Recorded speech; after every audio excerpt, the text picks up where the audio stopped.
Auzubillahiminash-shaytanir-rajim. Bismillahir-rahmanir-rahim. Assalamualaikum dear students. How are you all? Hope you are all fine. Students, today we will discuss about covalent bond. Chapter number 4 chemistry. आज जो है हम covalent bond को discuss करेंगे। Covalent bond किसको कहते हैं बच्चे? लास्ट टाइम जो है वो हम लोगों ने टाइप्स ऑफ केमिकल बॉन्ड जिसमें आयनिक बॉन्ड को डिस्कस किया था। ठीक है, आज जो है हम लोग कोवलेंट बॉन्ड को डिस्कस करेंगे। कोवलेंट बॉन्ड किसको कहते हैं? हमारे पास जो ग्रुप 13 to 17 के एलिमेंट्स हैं, ठीक है, the element of group 13 to group 17, ठीक है, ये हमारे पास जो एलिमेंट्स होते हैं इनको अलो होता है कि ये एक दूसरे के साथ रिएक्ट कर सकते हैं। ठीक है, ये एक दूसरे के साथ जब रिएक्ट करते हैं तो क्या बनाते हैं? कोवलेंट बॉन्ड बनाते हैं।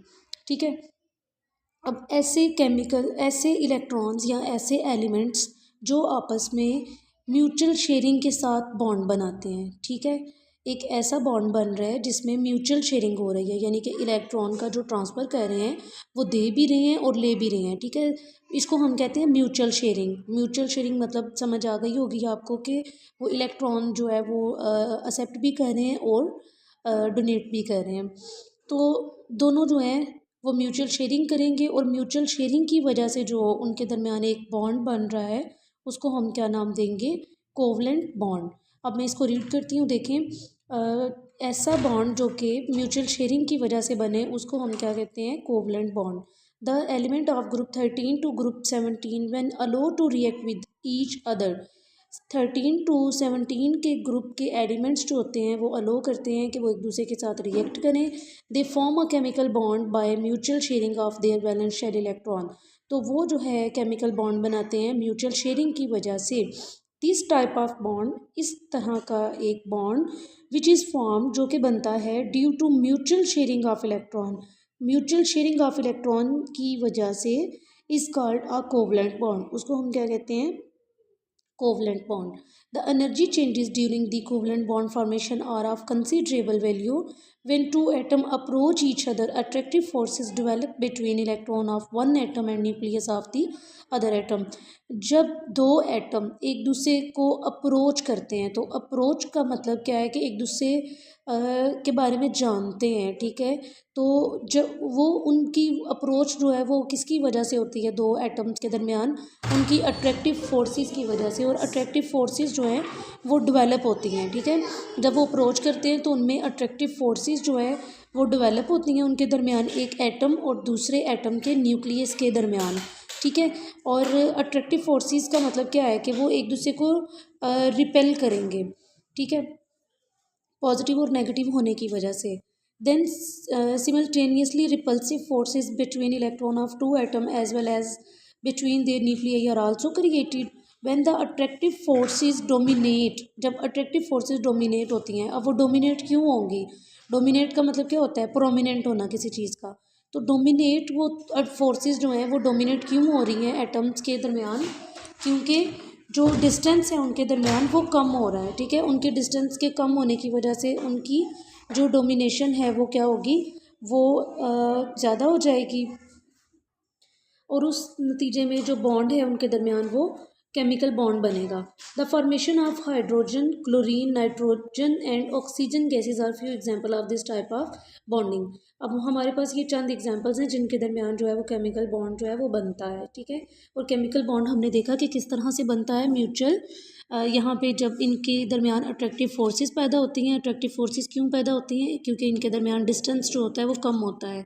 ठीक है, अब कोवलेंट बॉन्ड जो है जो कि म्यूचुअल शेयरिंग की वजह से बन रहा है उसके दरमियान जो है इसकी 3 टाइप्स आ जाती हैं, सिंगल, डबल एंड ट्रिपल।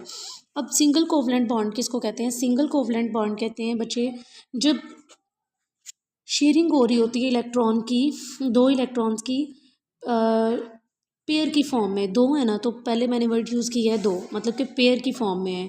ठीक है, the electron when one electron is contributed by each bonded atom, one bond pair is formed and it form a single covalent bond. ठीक है, जब एक बॉन्ड पेयर बनेगा, एक बॉन्ड पेयर, हम bond pair की बात कर रहे हैं, जब हमारे पास इलेक्ट्रॉन्स जो हैं उनके दरमियान एक बॉन्ड बनेगा, एक बॉन्ड पेयर बनेगा, one bond pair is formed and it form a single covalent bond. जब उनके दरमियान एक बॉन्ड पेयर बनेगा तो वो कहलाएगा सिंगल कोवलेंट बॉन्ड, ठीक है। While drawing the structure of such molecule the single bond pair is indicate bye a line between those two atoms. A few example of, अब ये देखें, ये हम आपको नज़र आ रहा है यहाँ पे, ये सिंगल लाइन से हम इसको प्रेजेंट करेंगे जो कि सिंगल कोवलेंट बॉन्ड है, ठीक है।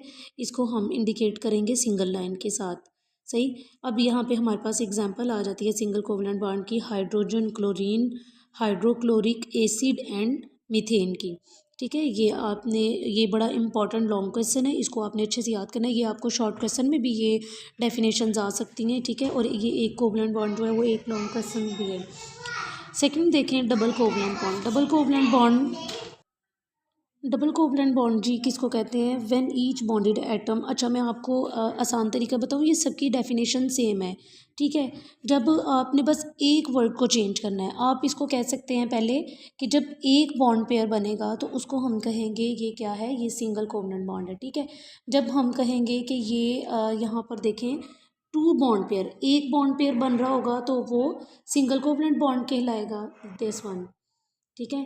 जब एक बॉन्ड पेयर जब एक बॉन्ड पेयर हमारे पास बन रहा होगा तो वो कहलाएगा सिंगल कोवलेंट बॉन्ड।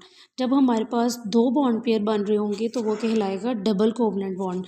और जब हमारे पास थ्री बॉन्ड पेयर्स बन रहे होंगे तो वो हमारे पास कहलाएगा triple covalent bond. Single covalent bond को हम वन लाइन से प्रेजेंट करेंगे, डबल कोवलेंट बॉन्ड को हम डबल लाइन से प्रेजेंट करेंगे, ट्रिपल कोवलेंट बॉन्ड को हम तीन लाइनों से प्रेजेंट करेंगे। Is it clear? ठीक है, ये इजी है, ये डेफिनेशन सारी सेम है, बस आप यहाँ पे इसको जो है वो चेंज करेंगे और इनकी इसको किस तरह से प्रेजेंट किया जाता है आप यहाँ पे ये चेंज कर दोगे, ठीक है। और इनकी एग्जांपल्स जो हैं वो चेंज हैं, बाकी ये सारा सेम है। अब यहाँ पे जैसे सिंगल कोवलेंट बॉन्ड में हमारे पास एग्जांपल है हाइड्रोजन क्लोरीन की, ठीक है, मीथेन है, हाइड्रोक्लोरिक एसिड आ जाता है। इसी तरह डबल कोवलेंट बॉन्ड में हमारे पास ऑक्सीजन गैस और इथेन आ जाता है, C2H4, ठीक है। ट्रिपल कोवलेंट बॉन्ड में हमारे पास नाइट्रोजन एंड इथाइन आ जाता है, सही। ये हमारे पास ट्रिपल कोवलेंट बॉन्ड की एग्जांपल्स हैं, ठीक है, which is presented by three lines, ठीक है, जिसको हम तीन लाइनों से प्रेजेंट करते हैं।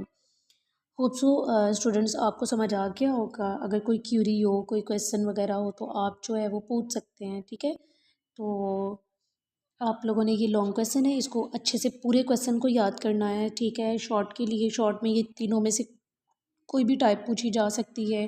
लॉन्ग क्वेश्चन है कोवलेंट बॉन्ड, वो भी उस पॉइंट ऑफ व्यू से भी देखें तो ये इंपॉर्टेंट है, ठीक है। दोनों आपने शॉर्ट लॉन्ग, जब आप शॉर्ट करोगे तो आपका लॉन्ग हो जाएगा, लॉन्ग करोगे तो आपका शॉर्ट क्वेश्चन कंप्लीट हो जाएगा, ठीक है। चलें स्टूडेंट्स, होप सो कि आपको समझ आया होगा। अपना बहुत सारा ख्याल रखिएगा। तब तक के लिए, नेक्स्ट लेक्चर तक के लिए मुझे इजाज़त दीजिए। अल्लाह हाफिज़।